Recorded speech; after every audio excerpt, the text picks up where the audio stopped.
تو آئیے دوستو، آج کی ہماری سٹوری ہے ایک بادشاہ جو کہ والد ہوتا ہے اور اس کی بیٹی حوریہ کے درمیان، یعنی بادشاہ کا نام ہوتا ہے ضیاء الدین اور اس کی ایک بیٹی ہوتی ہے حوریہ جو کہ راز وغیرہ تلاش کرتی ہے۔ دوستو اس کے متعلق سٹوری ہے۔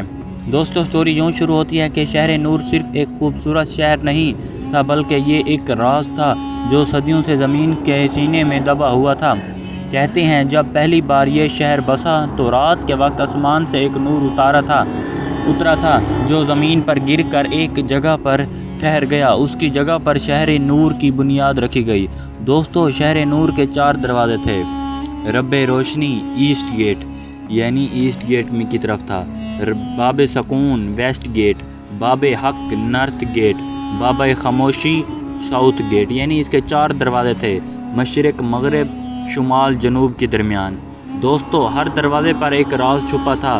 بادشاہ سلطان عزیز الدین کا تخت صرف حکومت نہیں تھا بلکہ ایک پرانا روحانی امانت تھا جو اسے اپنے آپ سے ملا دیتا تھا، لیکن سلطان کو یہ بات کبھی سمجھ نہیں آئی۔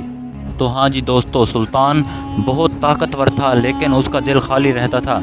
روز اسے خواب آتا، ایک سیف روشنی اسے جنگل کی طرف لے جاتی ہے اور بلا رہی ہوتی ہے اور ایک آواز کہتی ہے تم جو ہو وہ تم نہیں۔ سلطان ہر رات پسینہ پسینہ ہو کر اٹھ جاتا، یعنی کہ جب سلطان سو جاتا تو ہر رات وہ یہ ایک خواب دیکھتا، روز اسے ایک سیف روشنی اسے جنگل کی طرف بلا رہی ہوتی ہے اور ایک آواز اسے بار بار کہتی ہے تم جو ہو وہ تم نہیں۔ یعنی یہ خواب اسے ہر وقت پریشان کرتا اور اسے اپنے تخت کی ٹینشن رہتی اور اسے وہ روشنی والی یعنی جو زمین سے نور اترا تھا وہ والی ٹینشن بھی رہتی تھی دوستو۔ اور ہاں جی دوستو، سلطان ہر رات پسینہ پسینہ ہو کر اٹھ جاتا۔ اس کی ایک بیٹی جو کہ حوریہ تھی اس کا سب سے بڑا سہارا تھی، لیکن سلطان اس سے بھی اپنی تکلیف چھپاتا تھا۔ حوریہ بچپن سے ہی الگ تھی، وہ عام شہزادیوں جیسی نہیں تھی۔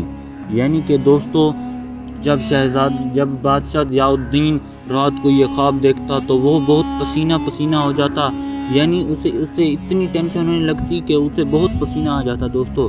تو دوستو جب اسے بہت پسینہ آتا تو وہ گھبرا کر اٹھ بیٹھتا اور اس کی ایک بیٹی جو کہ حوریہ تھی وہ کہتی بابا جان کیا ہو گیا ہے، مگر وہ اسے کچھ بھی نہیں بتاتا تھا کہ بیٹی کیا مسئلہ ہے، کیا حقیقت ہے۔ وہ کہتے تھے کچھ، اس کا باپ کہتا تھا حوریہ بیٹا کوئی بات نہیں ہے، بس ایسے ہی دل گھبرا رہا تھا۔ تو پھر اس کے بعد وہ اس کا بابا کا پسینہ وغیرہ پہنچتی اور پھر بادشاہ ضیاء الدین پھر چپ کر کے سو جاتا اور راتوں بھر وہی خواب اسے بار بار آتا رہتا مگر وہ پسینہ پسینہ ہو جاتا تھا۔ اور ہاں جی دوستو اس کی ایک بیٹی تھی حوریہ، وہ سب سے بڑا سہارا تھی اپنے باپ کا۔ اور اس کے بعد حوریہ بچپن سے ہی الگ تھی، وہ عام شہزادیوں جیسی نہیں تھی، اسے لوگوں کے جذبات محسوس ہوتے تھے۔ اگر کوئی روتا تو اسے بھی درد ہوتا، اگر کوئی ہنستا تو اسے خوشی ہوتی، اگر کوئی جھوٹ بولتا تو اسے سر میں درد شروع ہو جاتا۔ یعنی کہ وہ دوسروں کی تکلیف کو اپنی تکلیف سمجھتی تھی دوستو۔ اگر کوئی رو رہا ہوتا تو اسے بہت ہی تکلیف ہوتی تھی، اگر کوئی ہنستا تو اسے بہت خوشی ہو جاتی تھی کہ آیا کہ یہ شخص فلاں کی وجہ سے ہنس رہا ہے، تو اسے بھی بہت خوشی ہوتی تھی دوستو اندرونی۔ اور دوستو وہ ہر کسی سے پیار سے پیش آتی تھی، وہ آیا کہ غریبوں امیروں، وہ امیروں اور غریبوں میں فرق نہیں کرتی تھی، وہ ایک جیسا ٹریٹ کرتی تھی۔ یعنی کہ دوستو وہ ان سے بڑے ہی اچھے اخلاق سے پیش آتی تھی اور ان کے دکھ درد کو اپنا دکھ درد سمجھتی تھی، ان کی خوشی کو اپنی خوشی سمجھتی تھی، یعنی کہ ان کی خوشی اور ان کے درد دونوں میں وہ شریک ہوتی تھی جو کہ حوریہ تھی دوستو۔ اس کے بعد اور ہاں جی دوستو، شہر کے باہر جنگل میں ایک درویش رہتا تھا جس کا نام تھا رحیم۔ رحیم کبھی شہر نور کا وزیر خاص تھا، وہ بہت عقل مند اور لالچی بھی تھا۔ اسے لگتا تھا کہ سلطان ناانصافی کرتا ہے اور وہ تخت کا حقدار نہیں۔ ایک دن اس نے کالا جادو سیکھنے والے لوگوں سے رابطہ کیا۔ ان لوگوں نے اسے ایک چیز دی جو کہ تھی نور کا آئینہ۔ یہ ایسا آئینہ تھا جو کہ روح کو دکھا دیتا تھا لیکن بدلے میں اس کی آواز چھین لیتا تھا۔ رحیم نے جب یہ آئینہ اس کو یوز کیا، اس کی روح اندر سے ٹوٹ گئی اور اس دن سے وہ بول نہیں سکا، بس ایک درویش بن کر جنگل میں رہ گیا۔ یعنی کہ دوستو وہ کالا جادو کرنے والے لوگوں سے جب وہ آئینہ لیتا ہے تو وہ کیا کرتا ہے دوستو، وہ اپنی اب اندر کی روح ٹوٹ جاتی ہے، وہ اپنی آواز کھو دیتا ہے۔ اور ہاں جی دوستو، حوریہ کو ہمیشہ لگتا کہ شہر میں کچھ غلط ہو رہا ہے، یعنی وہ ہمیشہ یہ فیل کرتی تھی کہ شہر میں جو بھی ہو رہا ہے صحیح نہیں ہو رہا بلکہ غلط ہو رہا ہے۔ دوستو، لوگ مسکراتے تھے لیکن ان کی آنکھوں میں خوف ہوتا تھا۔ ایک رات حوریہ نے محل کی دیوار کے پاس ایک بچے کو دیکھا جو کہ کہہ رہا تھا، شہر زندہ نہیں، شہر سو رہا ہے۔ یعنی کہ دوستو، جب حوریہ ایک دن اپنی چھت پر جاتی ہے تو وہ ایک بچے کو دیکھتی ہے جو کہ بار بار یہ الفاظ دہرا رہا ہوتا ہے، شہر زندہ نہیں، شہر سو رہا ہے، شہر زندہ نہیں، شہر سو رہا ہے۔ شہزادی حوریہ جب یہ بات سنتی ہے تو وہ بہت گھبراتی ہے اور دل پر ہاتھ رکھ لیتی ہے اور فیصلہ لیتی ہے، یعنی کہ وہ یہ فیصلہ نہیں لینا چاہتی تھی مگر اس بچے کی بات سن کر وہ یہ فیصلہ لیتی ہے کہ وہ جنگل کی طرف جائے گی اور یہ راز جان کر رہے گی کہ آیا کہ ایسا کون سا راز ہے جس کی وجہ سے شہر زندہ نہیں اور یہاں کے لوگ بھی خوش تو ہیں مگر ان کے اندر بہت ایک خوف سا ہے۔ اور ہاں جی دوستو، وہ اپنی تلوار لیتی ہے اور صبح سویرے نکل پڑتی ہے۔ یعنی کہ جب دوستو وہ اس بچے کی باتیں سنتی ہے اور اسے ڈر وغیرہ محسوس ہوتا ہے تو وہ ایک فیصلہ یعنی لے لیتی ہے۔ شہزادی حوریہ یہ فیصلہ لیتی ہے کہ وہ جنگل جا کر سچ جانے گی اور وہ اپنی تلوار صبح سویرے نکال لیتی ہے اور وہ نکل جاتی ہے باپ خاموشی سے نکلتے ہوئے، یعنی کہ وہ باپ سے خاموشی سے نکلتے ہوئے نکل جاتی ہے۔ اس کا بات کا مطلب دوستو یہ ہے کہ وہ کسی کو بھی نہیں بتاتی اور ابھی صبح نہیں ہوتی ہے، صبح ہوتی ہے، یعنی ابھی سورج کی روشنی نہیں نکلی ہوتی کہ وہ نکل پڑتی ہے۔ اور وہ دوستو جب وہ جنگل میں پہنچتی ہے کہ جنگل اتنا گھنا ہوتا ہے کہ سورج کی روشنی بھی جنگل تک نہیں پہنچ پاتی۔ پہلے تو سورج کی روشنی بھی کم ہوتی ہے، ایک تو سورج کی روشنی بھی کم ہوتی ہے اور اس کے بعد دوستو جنگل میں اتنا گھوپ اندھیرا ہوتا ہے کہ بہت اسے ڈر لگنے لگتا ہے۔ اور ہاں جی دوستو، جنگل صرف جنگل نہیں تھا، وہ روحوں کا گھر تھا۔ ہر درخت پر پرانی یادیں چپکی ہوئی تھیں، ہوا میں سرگوشیاں تھیں، واپس جاؤ واپس جاؤ، یعنی کہ اسے بار بار ہوا سے یہی آوازیں آتی کہ واپس جاؤ واپس جاؤ، اور ہوا اسے واپسی کی طرف دھکیلتی۔ مگر حوریہ آگے بڑھتی گئی، پھر وہ اس مقام تک پہنچ گئی جہاں خاموش درویش رہتا تھا۔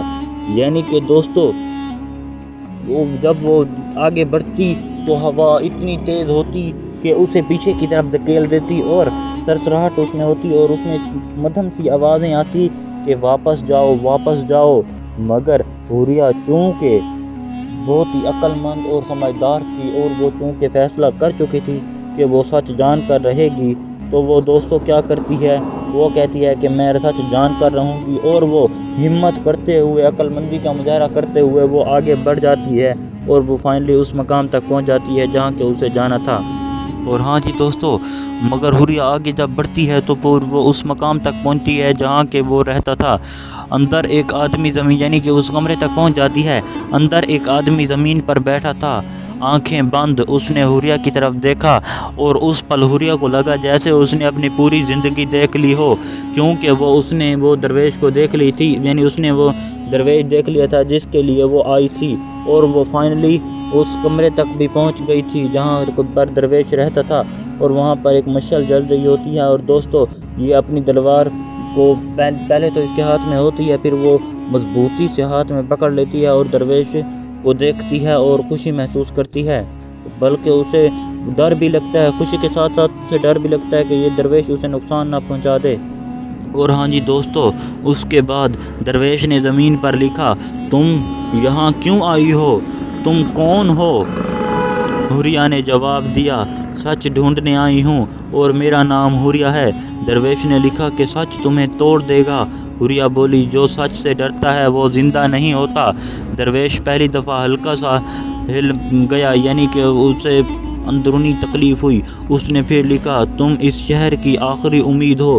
یعنی کہ دوستو جب وہ حوریہ کو کہتا ہے کہ تم یہاں کیوں آئی ہو اور تم کون ہو، وہ پھر اپنے بارے میں بتاتی ہے کہ میں ایک شہزادی ہوں، ایک بادشاہ ضیاء الدین کی بیٹی ہوں اور یہاں سچ ڈھونڈنے آئی ہوں۔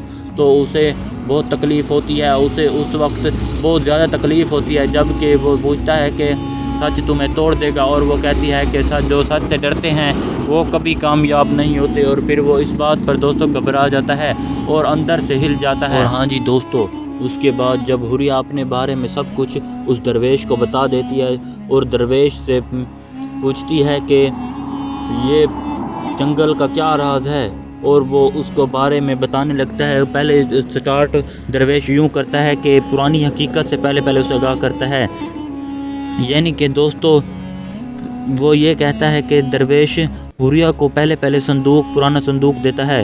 اس میں ایک طالسمن تھا اور ایک خط میں لکھا تھا، جو شہر نور کو چلاتا ہے وہ تخت نہیں بلکہ روحانی موہر ہے، اگر موہر ٹوٹ جائے تو شہر اندھیرے میں چلا جاتا ہے۔ حوریہ نے پوچھا، یہ موہر کہاں ہے؟ درویش نے اوپر جنگل کی طرف اشارہ کیا، تخت کے نیچے۔ یعنی کہ دوستو جب وہ درویش اس کو اپنے بارے میں، یعنی کہ جب حوریہ اپنے بارے میں سب کچھ بتا دیتے ہیں تو درویش یقین کر لیتا ہے، اور اس کے بعد وہ سب کچھ بتا دیتا ہے اور اسے صندوق دیتا ہے جس میں ایک طالسمن ہوتا ہے، جیسا کہ آپ دوستو یہ دیکھ رہے ہو ستارہ نما، اور اس کے بعد دوستو ہوتا ہے ایک خط پہ جو لکھا ہوتا ہے وہ بھی میں نے دوستو آپ کو بتا دیا، اور وہ پوچھتا ہے کہ یہ موہر، حوریہ پوچھتا ہے کہ یہ موہر کہاں ہے، وہ اشارہ کرتا ہے اوپر کی طرف یعنی تخت کے نیچے۔ اور اب دوستو اس دفعہ کہانی آ جاتی ہے محل میں واپس۔ سلطان کو اس کے وزیر دغا دے رہے تھے۔ وزیر میر جلال اصل میں شہر کا اصلی دشمن تھا، اس نے چھپ کر شہر نور کو روحانی موہر کو کمزور کر دیا تھا، اور اب شہر دھیرے دھیرے مر رہا تھا، لوگ بیمار ہو رہے تھے، کوئی مر رہا تھا، رات کو دیواروں سے آوازیں آتی، سلطان کو کچھ سمجھ نہیں آ رہا تھا۔ دوستو یعنی کہ اس کے جو وزیر تھے اور وزیر جلال تھا وہ بہت لالچی قسم کا شخص تھا، اور وہ سب وزیروں کو ملا کر وہ بادشاہ کو یعنی ضیاء الدین کو وہ کیا کر رہے تھے، دغا دے رہے تھے، دھوکہ دے رہے تھے، فریب کر رہے تھے۔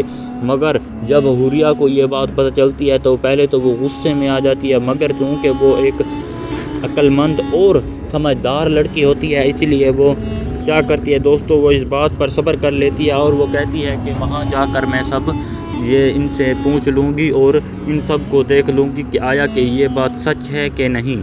اور ہاں جی دوستو اس کے بعد حوریہ محل واپس آئی اور سلطان کو سب کچھ بتا دیا۔ پہلے سلطان نے یقین نہیں کیا، پھر دوستو مگر جب رات کو محل سے کا بڑا چراغ اپنے آپ بجھ گیا تب سلطان کو ڈر لگ گیا۔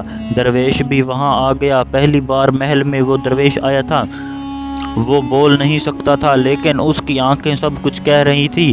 سلطان نے پہلی دفعہ اسے پہچانا، رحیم۔ درویش نے سر ہلا دیا۔ یعنی کہ جب وہ دوستو وہ مشعل بجھ جاتی ہے تو یعنی چراغ بجھ جاتا ہے تو دوستو کیا ہوتا ہے، وہ واپس آتی ہے اور اپنے بابا کو بھی یہ بتاتی ہے، مگر وہ یقین نہیں کرتے۔ جب چراغ بجھ جاتا ہے تو وہ اس بات پر یقین کر لیتا ہے، اور اس کے بعد درویش آ جاتا ہے اچانک، جس کا نام ہوتا ہے رحیم، یعنی کہ جو حوریہ سے ملتا ہے جنگل میں، وہی درویش ادھر محل میں آ جاتا ہے، اور وہ پہلی مرتبہ محل میں آ رہا ہوتا ہے۔ دوستو جب بادشاہ اس سے ضیاء الدین اسے دیکھتا ہے تو وہ کہتا ہے اس کو، آر یو رحیم، یعنی کہ تم رحیم ہو؟ وہ رحیم سر ہلاتا ہے کہ ہاں میں رحیم ہوں۔ چونکہ وہ بول نہیں سکتا اس لیے وہ اشارے سے کہہ دیتا ہے کہ ہاں، وہ ہاں میں سر ہلاتا ہے۔ اور دوستو میر جلیل نے شہر نور کے نیچے سے اندھیرے کو آزاد کر دیا۔ ایک بڑا سایہ اٹھ آیا، شہر ہلنے لگا، آسمان کالا ہو گیا۔ حوریہ نے تلوار اٹھائی۔ آسمان جب کالا ہوتا ہے تو حوریہ تلوار اٹھا لیتی ہے۔ درویش اپنے ہاتھ آسمان کی طرف اٹھاتا ہے۔ سلطان نے اپنی طاقت جمع کی، تینوں نے مل کر اس سائے کا مقابلہ کیا۔ دوستو چونکہ وہ سایہ ہوتا ہے، اسی طرح جب انسان کسی اپنے سائے کو تکلیف پہنچاتا ہے تو اسے تکلیف کچھ نہیں ہوتی، بدلے میں وہ اپنے آپ کو ہی تکلیف پہنچا بیٹھتا ہے۔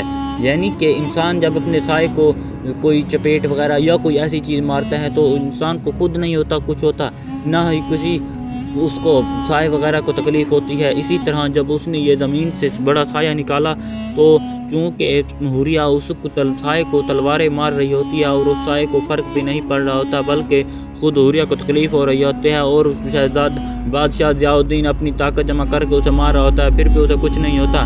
پھر دوستو رحیم سلطان کی طرف دیکھتا ہے، یعنی کہ سلطان کی طرف دیکھتا ہے اور وہ کہتا ہے کہ اب مجھے ہی کچھ کرنا ہوگا۔ درویش جب یہ سمجھ جاتا ہے کہ اسے ہی سب کچھ کرنا ہوگا تو وہ اس نے حوریہ کی طرف دیکھ کر مسکراتا ہے اور پہلی دفعہ اس کے چہرے پر سکون ہوتا ہے، یعنی کہ جو درویش ہوتا ہے پہلی مرتبہ اس کے چہرے پر سکون ہوتا ہے، پھر وہ روشنی میں بدل جاتا ہے، اس کی روح موہر بن گئی، اندھیرا ٹوٹ گیا، میر جلال غائب ہو گیا۔ دوستو اس کے بعد شہر نور دوبارہ روشن ہو گیا، یعنی کہ اندھیرا آہستہ آہستہ روشنی میں کنورٹ ہوتا گیا، اور جو درویش تھا وہ نور کی موہر بن گیا، یعنی کہ موہر بن گیا، اور جو میر جلال تھا یعنی کہ جو دغابازی کر رہا تھا وہ بھی غائب ہو گیا تھا۔ اور ہاں جی دوستو، سلطان شہر نور دوبارہ روشن ہو جاتا ہے جب تو سلطان نے تخت چھوڑ دیا، حوریہ نئی رہنما بن گئی، اور جنگل میں جہاں درویش تھا وہاں ایک پرانی مزار بن گیا۔ لوگ آج بھی کہتے ہیں جب شہر نور خطرے میں ہوتا ہے خاموش درویش کی روح پھر آ جاتی ہے۔ آخری پیغام دوستو، تخت، طاقت اور لالچ سب مٹ جاتا ہے مگر سچ اور قربانی زندہ رہتی ہے۔ یعنی کہ دوستو شہر نور جب دوبارہ روشن ہو جاتا ہے تو سلطان اپنا تخت چھوڑ دیتا ہے اور اپنی بیٹی کو دے دیتا ہے وہ تخت، اور وہ کہتا ہے کہ بیٹی اب تم ہی اصل تخت کی حقدار ہو، اب میں اس تخت کا حقدار نہیں ہوں۔ اور وہ اپنے راز وغیرہ سب کچھ اپنے بیٹی کو بتا دیتا ہے کہ یہی وجہ تھی کہ میں راتوں کو سو نہیں سکتا تھا اور مجھے اتنا پسینہ آتا تھا۔ حوریہ اپنے بابا کو دیکھ کر پہلے تو وہ ٹینشن ہو جاتی ہے اور پھر وہ مسکرا کر کہتی ہے کہ بابا اب ہمارے سب کچھ دکھ یعنی سب تکلیفیں ختم ہو گئی ہیں اور اب سے ہمیں کوئی تکلیف نہیں ہوگی۔ اور اس کے بعد جب وہ دنیا والے یعنی شہر والے اپنے اس باپ بیٹی کو دیکھتے ہیں تو وہ مسکراتے ہیں اور وہ بعد میں یہی کہتے ہیں کہ جب شہر نور خطرے میں ہوگا تو حوریہ اور جو وہ درویش ہے وہ ہی مل کر اس کو حل کرتے ہیں اور وہ اب ایک ہو گئے ہیں۔ آخری پیغام دوستوں میں آپ کو یہ دینا چاہوں گا کہ آخری پیغام میری طرف سے یہ ہے، تخت، طاقت اور لالچ سب مٹ جاتا ہے مگر سچ اور قربانی ہمیشہ زندہ رہتی ہے۔ آپ کو بھی اگر کوئی فیصلہ دیا جائے کہ فلاں فیصلہ کر دیں تو آپ انصاف سے فیصلہ کریں، کیونکہ انصاف کے ساتھ ہی وہ فیصلہ ہوگا، اور جھوٹ اور لالچ اور فریب کی بنیاد پر دوستوں کبھی بھی آپ صحیح فیصلہ نہیں کر پائیں گے۔ اگر آپ کے دل میں کوئی دغابازی ہے دوسرے کی طرف تو اس کو نکال دیں۔ فیصلے کے وقت آپ ہمیشہ اللہ کو یاد کیا کریں دوستوں۔